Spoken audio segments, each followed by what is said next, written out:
રક્ષાબંધન મિત્રો અત્યંત હૃદયસ્પર્શી અને સતબંધ કરી દે તેવી પોસ્ટ। રક્ષાબંધનના શુભ અવસર આંખોમાં આંસુ આવી જશે। હિંમત કરીને છેલ્લે સુધી બધા જ વાંચજો। શિવેન બાગમાં બેસીને પોતાની મંગેતર રીનાના એક ફોનની કાગડોળે રાહ જોઈ રહ્યો હતો। ખબર નહીં રીનાને શું થયું છે, આ વિચાર તેના મનમાં વલોવાયા કરતો હતો। થોડા સમય રાહ જોઈ હશે ત્યાં જ શિવેનના પિતાજી હસમુખભાઈનો તેના મોબાઈલ પર ફોન આવ્યો અને જે વાત જાણવા મળી તેનાથી શિવેન એકદમ સતબંધ રહી ગયો। રીનાએ તારી સાથે લગ્ન કરવાની ના પાડી દીધી છે તેવું પોતાના પિતાજીના મોઢેથી ફોનમાં સાંભળીને શિવેન એકદમ ચિંતિત થઈને પોતાના ઘર ભણી દોડી ગયો। મને કશી ખબર નથી કેમ થયું, ખબર નહીં, તમારામાંથી કોઈને કંઈ ખબર હોય તો કહો। ઘરના ડ્રોઈંગ રૂમનો સન્નાટો દૂર કરતા શિવેને પોતાના ઘરના સભ્યોને પૂછ્યું। માતા પિતા કે દાદી તરફથી કોઈનો જવાબ ના મળતા તેણે રીનાને મળવા જવાનું નક્કી કર્યું। હું તેની પાસેથી જવાબ મેળવીને જ રહીશ એમ કહીને તે રીનાને મળવા નીકળી ગયો। ઘરના બધા જ સભ્યો બહારની તરફ જઈ રહેલા શિવેનને એકીટસે જોઈ રહ્યા। આશરે 3 થી 4 કલાક પછી શિવેન ઘરે પાછો ફર્યો અને આવતાની સાથે જ તેણે દાદીને પૂછ્યું, દાદી તમે ભૂત કે આત્મા પર વિશ્વાસ રાખો છો ખરી? હા, ભગવાન અને આત્મા સત્ય જ છે, દાદીએ કહ્યું। આટલું સાંભળીને શિવેન પોતાના રૂમમાં ચાલ્યો ગયો। બસ આ સાથે જ ઘરના સભ્યો નવા ચકડોળે ચડ્યા। શિવેને એવું કેમ પૂછ્યું તેમ વિચારવા લાગ્યા। રાત્રે દાદી ગાઢ નિંદ્રામાં સૂતા હતા। અચાનક તેમના માથા પર પ્લાસ્ટિકનો બોલ આવીને પડ્યો।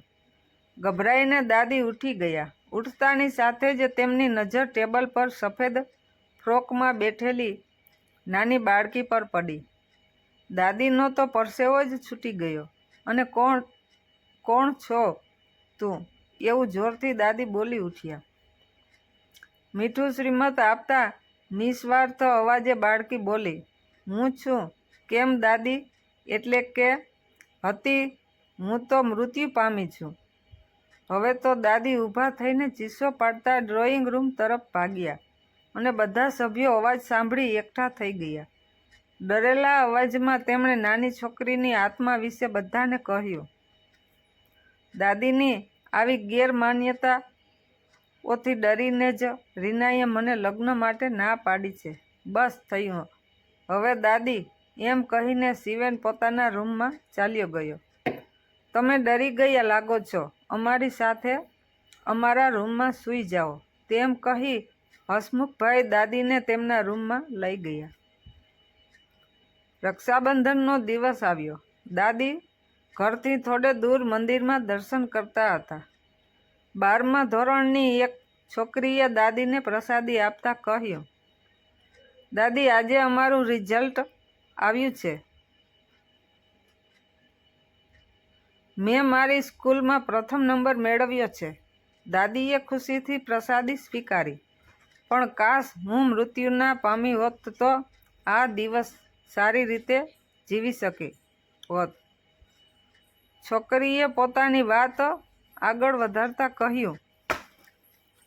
દાદી ખૂબ જ ડરી ગયા અને જોરથી બૂમ પાડીને મંદિરના પંડિતને કહ્યું, જુઓ તો આ છોકરી શું બોલી રહી છે? હે, અહીં આપણા બંને સિવાય કોણ છે? પંડિતે આશ્ચર્ય સાથે પૂછ્યું। છોકરી તેમની સામે હજુ શ્રીમત પાથરી રહી હતી। દાદી ખૂબ જ ડરી ગયા અને ઝડપથી મંદિરમાંથી નીકળી રસ્તા પર દોડવા લાગ્યા।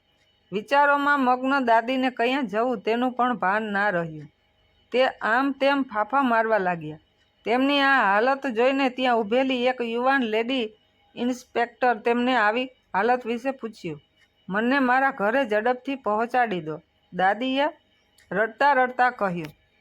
પણ તમે રહો છો કઈ બાજુ? કે પછી મારી જેમ સ્વર્ગમાં રહો છો? લેડી ઇન્સ્પેક્ટર કહ્યું। આ સાંભળતાની સાથે જ દાદી ત્યાં જ બેભાન થઈને ઢળી પડ્યા। થોડા કલાકો બાદ દાદીની આંખો ખુલી.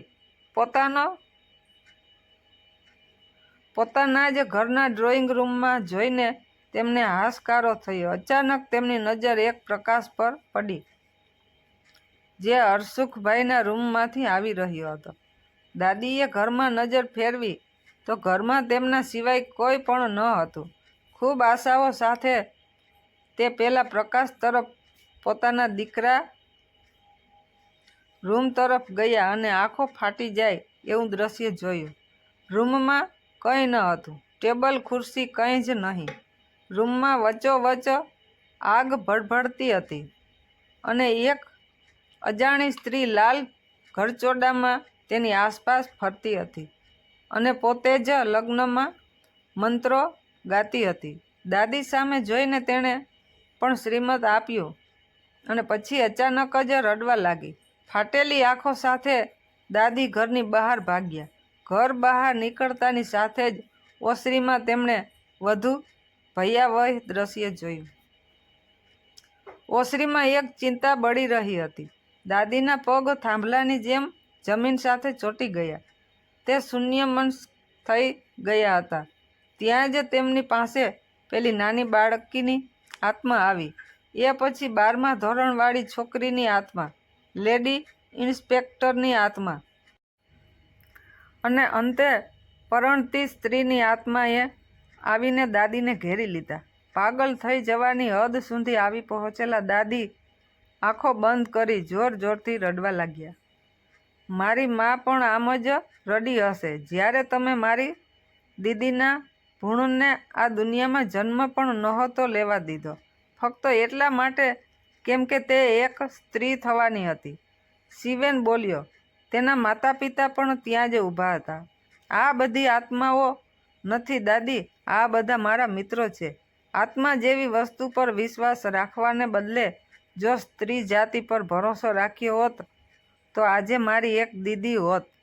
રીના, જ્યારે તારા પરિવારને અમારા આવા ભૂતકાળ વિશે ખબર પડી ત્યારે તે મારી સાથે લગ્ન તોડવાને બદલે મારા દાદીને તેમની ભૂલનો અહેસાસ કરાવવાનું નક્કી કર્યું અને તારા મિત્રો અને મંદિરના પંડિતને પણ તે આ માટે તૈયાર કર્યા, જેનો મને ક્યારેય પણ વિચાર નહોતો આવ્યો.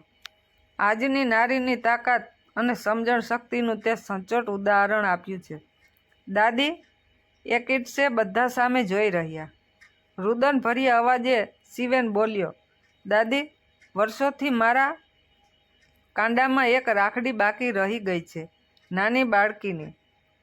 માસુમિયત, 12મા ધોરણમાં ઉત્તીર્ણ થવાની ખુશી, લેડી ઇન્સ્પેક્ટર જેવી કામયાબી, પરણવાનો અમૂલ્ય દિવસ, પતિ આગળ ઢાલ બનીને તેની પહેલાં પોતે જ ચિંતા બની જવાની ઈચ્છા રાખવાની હિંમત, આ બધું તમે દીદીને જોવા કે માણવા ના દીધું. અરે તમે તો દીદીને આ દુનિયાની તસવીર પણ જોવા ના દીધી. દાદી, મારી એક રાખડી તમે હંમેશા માટે છીનવી લીધી. આકાશ તરફ નજર કરીને રક્ષાબંધનના આ દિવસે આજ મારી ના જીવી શકેલી બહેનને શ્રદ્ધાંજલિ છે. મારા જેવા દીકરાની લાલસા પાછળ તમને તમારી દુનિયા મળતા પહેલાં જ છીનવાઈ ગઈ. આ માટે મને માફ કરશો દીદી. લવ યુ દીદી. આ કહેતા સાથે જ શિવેન ધ્રુસકે રડી પડ્યો. તેના માતા પિતા, રીના, આત્માઓ બનેલી તેની મિત્રો, બધાની આંખમાંથી આંસુ સરી પડ્યા. આત્માઓ બનેલી શિવેનની ચારેય મિત્રોએ તેને રાખડીઓ બાંધી અને શિવેનને 4 બહેનો મળી ગઈ. દાદીને તેમની ભૂલ સમજાવવા માટે આ નાટક કરવા બદલ શિવેને રીના અને બીજા બધાને ધન્યવાદ પાઠવ્યો. થોડા મહિના બાદ શિવેન અને રીના પરણી ગયા. તેમને ત્યાં એક બાળકીએ જન્મ લીધો, જેનું નામ તેમણે યશવી પાડ્યું. સમાજને ઉપયોગી અને સંવેદના ઊભી કરનાર આ પોસ્ટ અચૂક શેર કરજો. તમારું શું કહેવું છે મિત્રો?